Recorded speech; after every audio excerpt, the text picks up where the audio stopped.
जय माता दी। आप सभी का अल्टीमेट ज्ञान में हार्दिक स्वागत है। दोस्तों, हम अपना काम निकालने के लिए कई बार बहुत मेहनत करते हैं, फिर भी नहीं निकल पाता है। तो उसके लिए कुछ वशीकरण के प्रयोग हुआ करते हैं जो समय समय पर हम आपके पास डालते रहते हैं। अब आप उनसे यदि अपने अच्छे काम करने के लिए प्रयोग में लाएंगे तो सफलता भी अवश्य मिलेगी और मिलती भी है। इसीलिए हम कई बार कहा करते हैं कि वशीकरण का कभी भी दुरुपयोग ना करें, परंतु कई बार बहुत से व्यक्ति इसका गलत उपयोग करते हैं, जिससे जनसाधारण को बड़ा कष्ट होता है। उनकी स्वतंत्रता छिन जाती है, उनका जीवन अस्त व्यस्त हो जाता है। तो कई प्रेमियों के हमारे पास इसी प्रकार से फोन आते हैं कि गुरुजी, वशीकरण की काट क्या है, आखिर क्या है वशीकरण का तोड़। आपने शायद किसी के द्वारा ऐसे प्रयोग नहीं देखे होंगे, नहीं सुने होंगे। जो हम प्रयोग बताते हैं वे बड़े सटीक प्रयोग हुआ करते हैं।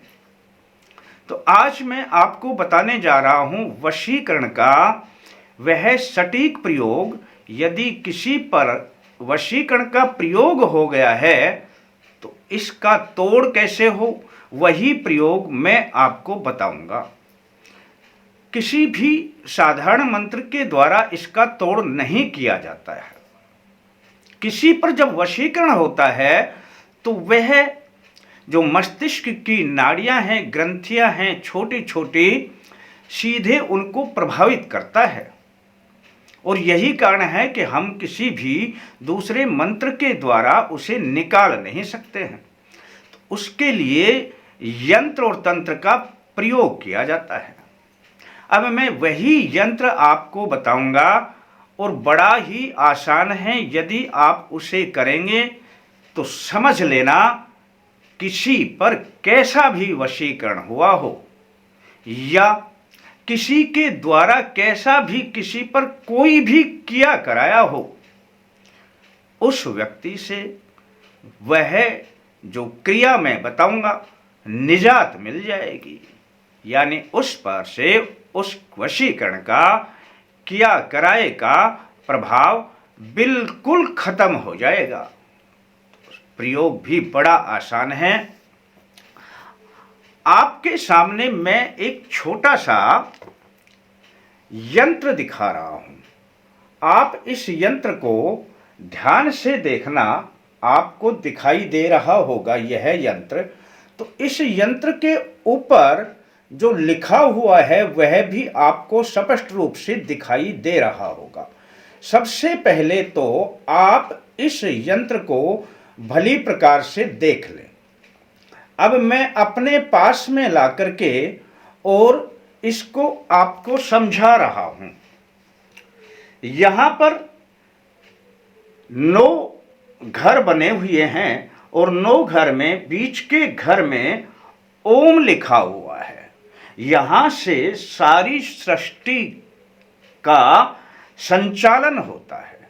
और यह जो 0 यानी सिफर, इसके दोनों तरफ लिखा हुआ है, शून्य से ही जगत की उत्पत्ति होती है और शून्य पे ही समाप्त हो जाती है। दोस्तों, यह यंत्र हर कोई आपको नहीं बताएगा। बहुत से व्यक्ति इसे अपने काम में लाते हैं तो इसके बहुत पैसे वसूल कर लेते हैं। अब जो ऊपर का शब्द है बीच में, शु के ऊपर बिंदी है, यानी शुक्र का यह बीज अक्षर है। दोस्तों, यह शुक्र का बीज अक्षर है। इसके दोनों तरफ जो लिखा है वह 7 का अंक है। इस 7 के अंक को आप आराम से देखना। इस 7 के अंक को बनाना भी सीख लेना। यह हिंदी का 7 का अंक है। आपकी कुंडली में या हर एक की कुंडली में 7वें घर का स्वामी शुक्र होता है और यह यहीं से अपने पूरे कार्य प्रारंभ करता है। और नीचे आपको शय के ऊपर यह बिंदी दिखाई देगी, तो इसका यह शम होता है। यह शनिश्चर का अपना बीज अक्षर होता है और इस शनिश्चर के बीज अक्षर से और शनिश्चर की शनि की आपको पूरी शक्तियां प्राप्त होती हैं। दोनों तरफ इधर भी 8 लिखा हुआ है, ये हिंदी का अंक है, आप इसे हिंदी में लिखना ही सीखें। और इधर भी 8 लिखा हुआ है, इसे हिंदी में लिखना ही सीखें और हिंदी में ही आपको इसे लिखना है। आपकी कुंडली में या हर एक की कुंडली में 8वें अंक का स्वामी शनि होता है। 8वां जो घर होता है उसका स्वामी शनि होता है और ये अपने पूरे कार्य यहीं से करता है।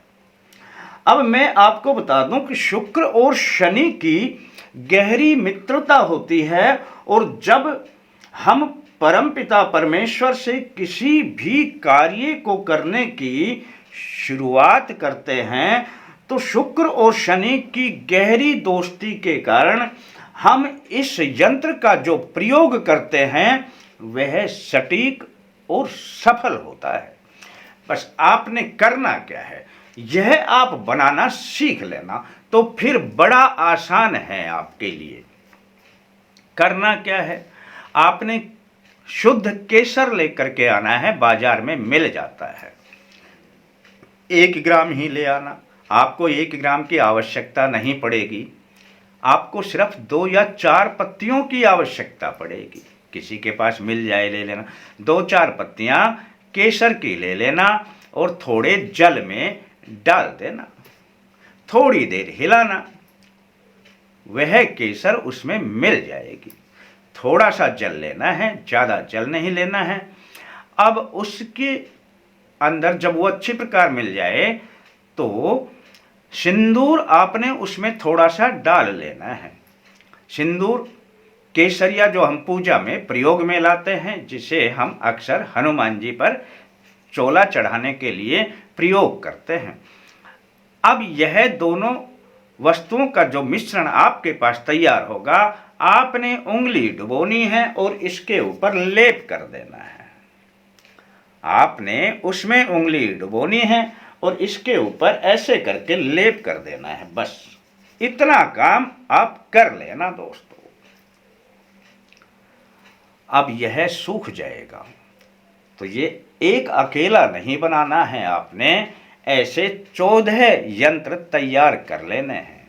यानी यह रोगी को जिसके ऊपर वशीकरण हुआ है 7 दिन तक इसका प्रयोग करना है, सुबह और शाम। प्रयोग कैसे करेंगे अब मैं आपको बता देता हूं।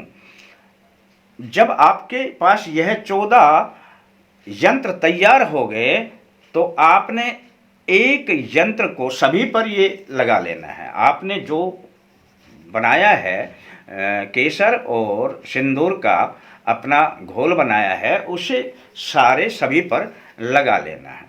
सब पर जब आप लगा देंगे तब आप ये सूख जाएगा, थोड़ी देर में आप रख देना इसे। अब रख देंगे तो इसके बाद किसी पर भी प्रयोग करना हो, जिसके ऊपर वशीकरण हुआ है, किसी ने कुछ किया कराया है, उसके ऊपर यह यंत्र पूरा काम करेगा।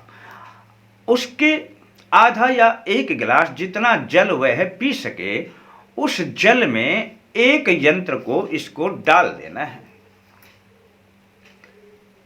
और 2 मिनट तक उसी में पड़े रहने देना है। 2 मिनट के बाद इस यंत्र को तो निकाल लेना है और उस पानी को उसे पिला देना जिस पर कोई भी वशीकरण हुआ है या क्या कराया है। यह सुबह पिलाना और शाम को पिलाना। किस दिन से शुरू करना है इसकी कोई आवश्यकता नहीं है, आप कभी से शुरू कर देना। 7 दिन उसे पिला देना, बिल्कुल रोगी ठीक हो जाएगा। उसके ऊपर जो भी है किया कराया वशीकरण सब गायब हो जाएगा। कर लेना दोस्तों, कोई नहीं बताता है इस प्रयोग को। जब यह यंत्र आप निकाल कर रखें तो यह यंत्र थोड़ी देर में सूख जाता है, पानी में से निकालेंगे तो। अब इस यंत्र को आप अग्नि से जला दें। बस इतना सा काम कर लेना, इतनी सी बात का ध्यान रखना। यदि यह काम आप कर लेते हैं तो समझ लेना किसी पर कैसा भी किसी ने कुछ भी कर दिया हो सब गायब हो जाएगा। करना और इसका पूरा फायदा उठाना, अपने यार दोस्तों को बताना। आपको अच्छा लगे तो आपके लिए सिर्फ इतना ही कि आप अपने लाइक का ध्यान रखना। फिर आपका यह वीडियो देखने का बहुत बहुत धन्यवाद। फिर मिलते हैं दोस्तों नए अंक के साथ। तब तक के लिए जय माता दी।